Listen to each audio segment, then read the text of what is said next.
আসসালামু আলাইকুম। শুরু করছি নতুন আরেকটি ভিডিও। একটি সুন্দর বৃষ্টির দিনে সবাই কেমন আশা করি সবাই আল্লাহর রহমতে অনেক ভালো আছেন। আজকে সকালটা শুরু হচ্ছে বৃষ্টি দিয়ে।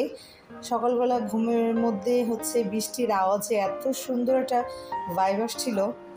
ঘুম থেকে উঠে চলে আসলাম বারান্দায়। এসে দেখি রাতের বেলা কিছু কাপড় শুকাতে দিয়েছিলাম ধুয়ে, সেগুলো তো শুকায়নি, উল্টো ভিজে গেছে। আর ফ্লোরেও পানি। আর দেখেন এদিকে আমাদের অবস্থা, ছাদে তো ওনার পানি। আমাদের পাশের বিল্ডিংয়ের হচ্ছে একটা সিকিউরিটি গার্ডের অফিস, এলিট ফোর্স। এইখানে ওদের হাঁটু সমান পানি। আমি শুধু ভাবছি, এখন বাজে সকাল 7টা, এখন এত পরিমাণে বৃষ্টি আর এই অবস্থা, না জানি রাস্তায় কী অবস্থা। আর এদিকে চলে আসলাম আমার মেয়ের রুমে। আমার মেয়ে আমার সাথেই ছিল রাত্রে, তো এই রুমটা জানালা লাগানো হয়নি। আর পানি এসে একদম বিছানা, ফ্লোর সব কিছু একদম ইয়ে হয়ে গেছে, ভিজে গেছে। তো এখন চলে আসলাম রান্নাঘরে। এসে তো আমি বারবার শুধু দেখতেছি পানির এই অবস্থা। আমি ভাবতেছি যে হায় আল্লাহ, কীভাবে আজকে স্কুলে যাব। আর মনে মনে অনেক টেনশন করতেছিলাম, কারণ আমার ছেলেটা যেহেতু এমনিতে একটু ঠান্ডার সমস্যা, ও কিন্তু বৃষ্টিতে বা ঠান্ডা পানিতে পারাইতে পারে না, ওর ঠান্ডা লেগে যায়। তো এটা নিয়ে আমি ভয় পাচ্ছিলাম। তো এদিকে আমার ছেলেকে আমি সকালবেলা এই যে রেডি করিয়ে নিলাম। আর ওর পায়ের যে শুগুলা, সেগুলো একটা শপিংয়ে ভরে নিলাম। ভাবলাম যে কেসগুলো পরে গেলে সেটা ভিজে যাবে আর কি, শুগুলো পানির মধ্যে, যদি বাই চান্সে রিক্সা না পাই। আর রিক্সার তো কোনো কথাই নেই। তো এখন আমি রেডি হয়ে বের হয়ে গেলাম। আর ছেলেকে বললাম যে তুমি স্যান্ডেলগুলো পরে নাও, যদি রিক্সা না পাই তাহলে স্যান্ডেল পরে যাবো, স্কুলে গিয়ে শ্যুট করে নেবো। তো এই টেকনিকটা করে নিয়ে চলে গেলাম, বের হয়ে গেলাম। আমার ছেলেরা আজকে প্রথম দিন পরীক্ষা, তো একটু আগেই বেরিয়ে গেলাম। আর এদিকে সকাল 7:30 বাজে, তবুও বাহিরে অন্ধকার। তো এই যে বাসা থেকে নেমে যাচ্ছি। বাসা থেকে নেমে দেখলাম যে আমাদের বাড়ির ভিতরে অনেক পানি জমেছিল, অলরেডি ক্লিয়ার করে দিয়েছে বাড়িওয়ালা আঙ্কেল। আর এই রাস্তার অবস্থা, ড্রেন দিয়ে পানি যাচ্ছে, তবুও এতটুকু পরিমাণ পানি। আর আমি প্রায় 15 থেকে 20 মিনিট দাঁড়িয়েছিলাম, কোনো রিক্সা ছিল না। তারপর যাই হোক, এর মধ্যে একটা রিক্সা পেয়ে গেলাম। আর রিক্সা উঠতে দেখলাম যে পানিটা অনেকটা শুকিয়ে গেছে, অনেকটা চলে গেছে। এই তো রাস্তার অবস্থা। এই যে আমার ছেলেকে রাস্তা দিয়ে যাওয়ার সময় কিছু খাইয়ে নিচ্ছি। ও আসলে এত সকালবেলা ঘুম থেকে উঠে কিছু খেতে পারে না, ওর আসলে বমি পায়। এই জন্য বাহির থেকে ছোটো একটা মাফিন কেক বা অল টাইমে যে কেকগুলো হয় সেগুলো একটু খাইয়ে নিই। তো আমার ছেলেকে স্কুলে পৌঁছে দিয়ে আমি চলে আসলাম বাসায়। একটু রান্নাবান্না বসাই দিব। আজকে একটু খুব মানে কী বলবো, ব্যস্ততার দিন কাটবে। আজকে আমার বাহিরের সব কাজ, অনেক বড় শিডিউল। আর কি আমি মানে যেহেতু আমার জায়গায় বাড়ির কাজ ধরবো আর কি, তো সেহেতু সেখানে ইলেকট্রিসিটি, তারপর পানি, অনেক কিছুর একটা ব্যাপার স্যাপার আছে। এগুলো যেহেতু আমি সব কিছু সাথেই কিনছিলাম, তবু আমার একটু সমস্যা হচ্ছে, সেটা অবশ্যই বলবো। আর এখানে সকালবেলা চলে আসলাম বৃষ্টি যেহেতু, দেখলাম যে আগের দিনের কিছু বেঁচে যাওয়া ভাত আর একটু ডাল ছিল। তো ভাবলাম একটু এইগুলো দিয়ে একটু খিচুড়ি রান্না করি। আর আমি এখন মুরগিটা বসিয়ে দিচ্ছি। তো মুরগিটা কষানো হয়ে গেলে তারপরে খিচুড়িটা বসাই দিব। তাহলে কি, পুরানো ভাতটা খেতে ভালো লাগে না গরম করে। আর এই রান্না করা ডালটাও ফালানো যাবে। তো এই জন্য ভাবলাম যে এগুলো না ফেলে দিয়ে আমি একটু খিচুড়ি রান্না করে ফেলি, তাহলে এই জিনিসটা আমার বাচ্চারা খুব টেস্টিভাবে খাবে। তো এখন মাংসটা কষিয়ে দিলাম। আর এদিকে যেটা বলতেছিলাম আর কি, আমার ইলেকট্রিসিটি আর পানির মিটার সহকারে আমি আমার জায়গাটা নিয়েছিলাম আর কি, জমিটা। তো সেইখানে যেহেতু আমরা থাকি না, এটা একটু খালি জায়গা ছিল, সেহেতু আমার কারেন্টের যে ফেসের তার হয়, খাম্বা থেকে যে তারটা আসে মিটার পর্যন্ত, সে তার, তারপর পানির মিটার, এগুলো সব চুরি করে নিয়ে গেছিলো আর কি। তো সেটার জন্য আমাকে অনেক হ্যাসেল পোয়াইতে হইতেছে, কারণ স্বাভাবিকভাবেই আমি একটা বাড়ির কাজ করতে গেলে আমি পানির লাইন বা ইলেকট্রিসিটির লাইন ছাড়া আমি কোনোভাবে বাড়ির কাজ ধরতে পারবো না। যেহেতু আমার এই মাসেই আমার বাড়ির কাজ ধরার কথা, আর এগুলোর জন্য পিছাই যাইতেছে, তো সেহেতু এটা নিয়ে আমি খুব পেরেশানিতে আছি। না আমার দেবর বাংলাদেশে আছে, না আমার হাজব্যান্ড বাংলাদেশে আছে। তো এই কাজগুলো আমাকে একা একা করতে হচ্ছে।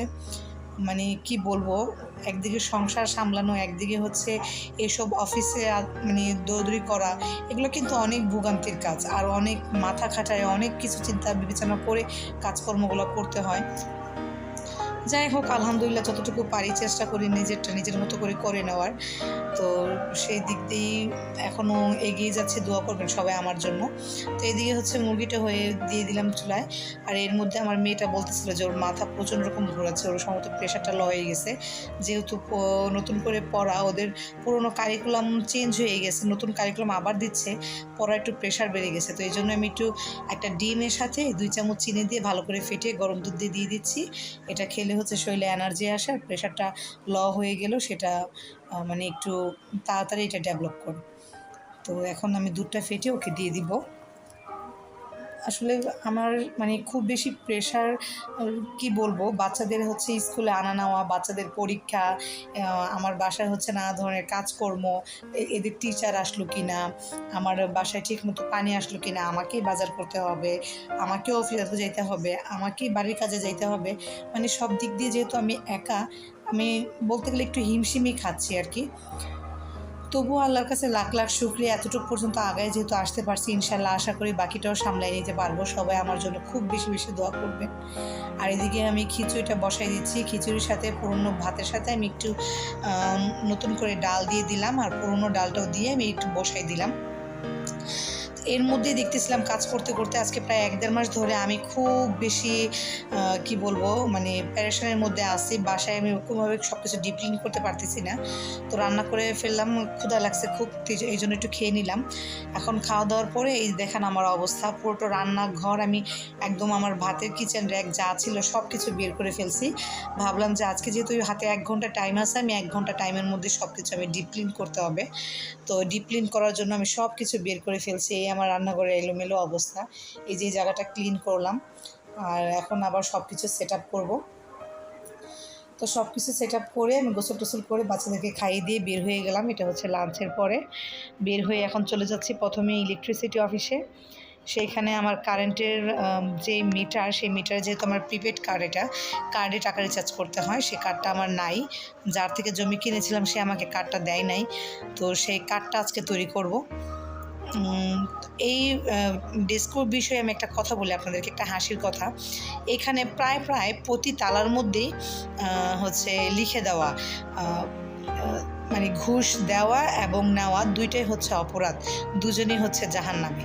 কিন্তু আমি এখানে কাজ করতে আসলাম, আমি একটা কাজও এদের থেকে ঘুষ ছাড়া করাইতে পারি নাই। এমনকি আমার ইলেকট্রিকের যে কার্ডটা বানানো, এই যে কার্ডটা বানিয়ে ফেলছি, এই কার্ডটা বানানো থেকে শুরু করে যা যা কাজকর্ম লাগে সেসব করতে আমাকে প্রায় 10,000 টাকার মতো ঘুষ দিতে হয়েছে মিনিমাম। মানে এই আর কি। কিন্তু ওদের শিডিউল লেখা সব কিছু থাকেই ঠিকই, কিন্তু ওনারা নিজেরাই রুলসটা ফলো করে না। আর বাংলাদেশটা এমন একটা মানে বিষয় হয়ে গেছে, টাকা নাই তো কোনো কাজ নাই, টাকা আছে তো কাজ আছে। যাই হোক, এখন বাধ্য হয়ে আমার যেহেতু ইমার্জেন্সি কাজ, আমি ঘুষ দিয়েই আমাকে কাজটা করতে হইতেছে। এখন আমি চলে আসলাম ওয়াসাতে ইলেকট্রিক অফিস থেকে। এটা যেহেতু পাশাপাশি অফিস, 5 মিনিটের দূরত্ব, তো আমি সেখানে চলে আসলাম। আর আমার জায়গাটা যেহেতু নতুন বাজারে, তো বারিধারা বিভাগেই পড়ছে, তো সেখানে কাজকর্মগুলো সেরে নিয়ে বিকেলবেলা বাসায় গিয়ে আবার বিকেলবেলা বাচ্চাদের নিয়ে একটু বের হলাম। আমার হচ্ছে কিছু কেনাকাটা বাকি ছিল, অনেক দিন ধরে করব ভাবতেছি, কিন্তু কোনো সময় পাচ্ছি না। তো আমার মেয়ের কিছু জামার কাপড় ছিল, সেগুলোর জন্য কিছু লেস কিনবো, আর আমার জন্য কিছু জামা কাপড় কিনবো, কিন্তু হয়ে উঠতেছিল না। মানে হয়ে উঠতেছে না বলতে, ইচ্ছা করে কিনতেছিলাম না, কারণ জামা কাপড়গুলো আমার মেয়েটাই প্রায় আজকে 3 থেকে 4 মাস হয়ে গেছে জামাগুলো এনে রেখে দিচ্ছে। আমি এখনও কাটতেও পারি নাই, সেলাই করতেও পারি নাই। আর এখন যদি আমি আমার জন্য ড্রেস কিনতে যাই, তো সেগুলো আবার কাইটা সেলাই করতে হবে। এখন আমি ঘরেই সামলাতে পারতেছি না, বাইরে কাজকর্ম অনেক প্রেশার, আবার সেলাই মেশিনে বসার কোনো সময় নেই, সেই জন্য যাচ্ছিলাম না। তো যাই হোক, ভাবলাম যে না, এখন নিতেই হবে, কারণ সবসময় পরার মতো ড্রেস আমার মোটামুটি নষ্ট হয়ে গেছে। এখন 2-3টা ড্রেস কিনলেই না আপাতত পরার জন্য, এই জন্য বেশি কিনবো না, 2-3টা ড্রেস কিনবো, আর আমার মেয়ের জন্য কিছু হচ্ছে লেস কিনবো। তো লেসের দোকানে বসে পড়লাম, বসে এখানে হচ্ছে জামার সাথে ম্যাচ করে লেস দেখতেছিলাম। আর এদের লেসের সামান্য পরিমাণ, লেসের এত পরিমাণ দাম ছিল। যাই হোক, এখন আমার চয়েস করে আমি একটা দোকান থেকে আমার হচ্ছে 4টা ড্রেসের জন্য 4টা লেস আমি নিয়ে নিয়েছি। এটা হচ্ছে লেসের দোকানটা। এখন চলে যাব বাচ্চাদেরকে নিয়ে একটু ফুড কোর্টে খাওয়ার জন্য। ওরা বলতেছিল মা ক্ষুধা লাগছে, তো ভাবলাম যে বিকালবেলা একটু হালকা পাতলা নাস্তা করি। এখানে হচ্ছে আমি আর আমার মেয়ে 2টা মিট বক্স নিয়ে নিয়েছি, আর আমার ছেলের জন্য একটা চিকেন ফ্রাই নিয়ে নিয়েছি, ওর এটা খুব পছন্দের। তো ও হচ্ছে চিকেন ফ্রাই খাচ্ছে আর আমরা হচ্ছে মিট বক্সটা খাচ্ছি। আর আমি সবসময় এখান থেকে মানে মিট বক্সটা বেশি খাই, কেন জানি না। আমার এখানে এই যে মিট বক্সের মধ্যে যে আলুর যে ফ্রাইটা থাকে এটা আমার কাছে এত বেশি ভালো লাগে, আর ওনাদের মিট বক্সটাও অন্যরকম টেস্ট, খুবই মজাদার।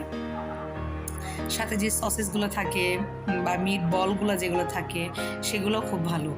তো খাওয়া দাওয়া করে চলে আসলাম বাসায়। আপনাদের সাথে এখন আমার শপিংগুলো একটু শেয়ার করি। এটা হচ্ছে একটা ব্যাগ, আমার মেয়ের জন্য একটা দারাজ থেকে নিয়েছিলাম। বাসা আসার পর দেখলাম যে পার্সেলটা চলে আসছে, তো ভাবলাম আপনার সাথে শেয়ার করে দিই আপনাদের সাথে।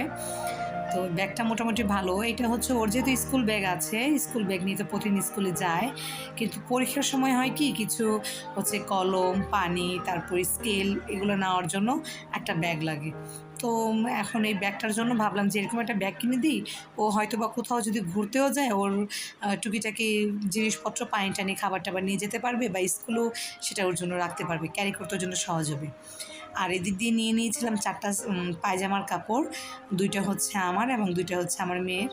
বাসায় সবসময় পরার জন্য নিয়েছি আর কি, এমনিই নিয়েছি। অন্যান্য ড্রেসের সাথে দেখা যাচ্ছে যে জামাটা ভালো আছে, পায়জামাটা ছিঁড়ে গেছে, সেজন্য হয়তো বা বাড়তি 2টা পায়জামা বানায় নিলাম। তো আর এই হচ্ছে আমার একটা জামার কাপড়। এটা আসলে ক্যামেরাতে একটু লাইট দেখা যাচ্ছে, এতটাও লাইট না এটা, সরি ডিপ না, এটা হচ্ছে একদম লাইট কালার। এই গ্রিনটা একটু বেশি ডিপ লাগতেছে, কিন্তু এরকম একটু লাইট হবে। আর এটার মধ্যে যে বেগুনি কালার, একটা হালকা পার্পল কালার কাজ আছে। আমি ভাবতেছি যেরকম পার্পল কালার লেস দিয়ে এটাকে বানাবো। অবশ্যই আমাকে কমেন্ট করে জানাবে এর সাথে কী ধরনের লেস দিলে ভালো লাগবে, সাদা আর পার্পল। আর এইটা হচ্ছে একটা 3 পিস। এই ড্রেসটা মানে কি বলবো, অনেক শখ করে এই ড্রেসটা নিলাম, অনেক সাহস করে এই ড্রেসটা নিলাম।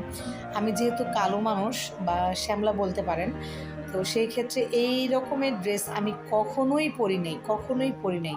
এইটা হচ্ছে এই কালারের ড্রেস আমার জীবনের প্রথম, মানে অনেকটা সাহস নিয়ে কিনছি।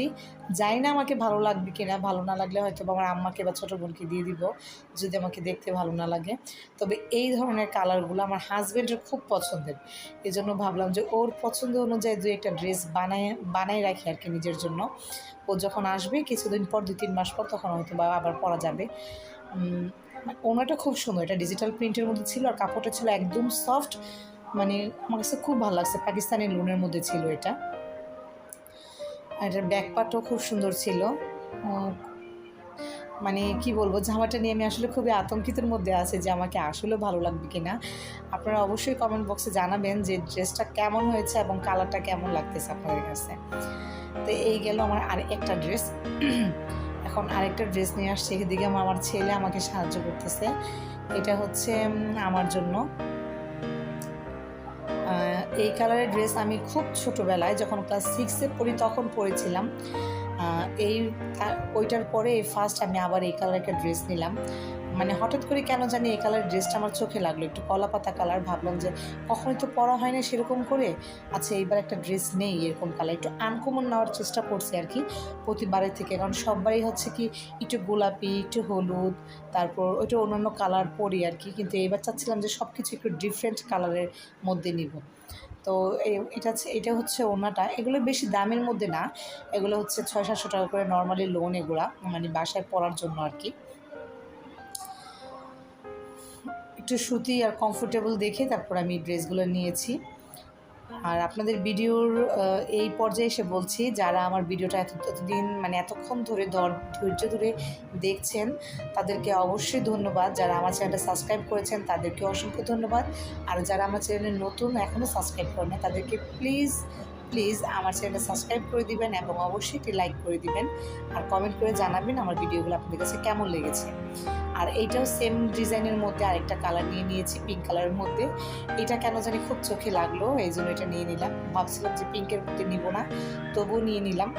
আসলে আমরা পিঙ্ক লাভাররা, মানে যারা পিঙ্ক পছন্দ করি বা লাভ করি, তাদের এই একটি সমস্যা। তো এখন দেখাচ্ছি আপনাদেরকে আমার হচ্ছে লেসগুলো, আমি কি ধরনের লেস কিনলাম। এই জামাটার সাথে এই লেসটা নিয়েছি। এই কাপড়গুলো আপনার সাথে অনেক আগে শেয়ার করেছিলাম। গজ কাপড়গুলো আমার মেয়ের জন্য ড্রেস তৈরি করার জন্য আনছিলাম, কিন্তু আমি সময়ের অভাবে করে উঠতে পারিনি। তো এই লেসগুলো সবগুলোই হচ্ছে আমার 50 টাকা করে গজ নিয়েছিল। একটু হালকা সিকোয়েন্সের কাজ করা আমার কাছে খুব ভালো লাগছিল, কারণ নর্মালি যে লেসগুলো সেগুলো তো দিয়ে তুমি আগে অনেক ড্রেস তৈরি করেছি, এই জন্য ভাবলাম যে এবার একটু ব্যতিক্রম আর কি লেস নেই, চিকনের মধ্যে কিন্তু একটু সিকোয়েন্স করা, তো ওই অনুযায়ী পেয়ে গেলাম। তো এটার জন্য এই ড্রেসটা নিয়েছি। সবগুলোই চিকন লেস হবে, কিন্তু এক একটার জন্য এক এক রকমের ডিজাইন। আমার মেয়ের যেহেতু 4টা ড্রেস, তো 4টার জন্য 4টা। আর এইটার জন্য একটু মোটা লেস নিয়েছি, এটা নিয়েছিলাম আমার থেকে মেবি 70 টাকা গজ।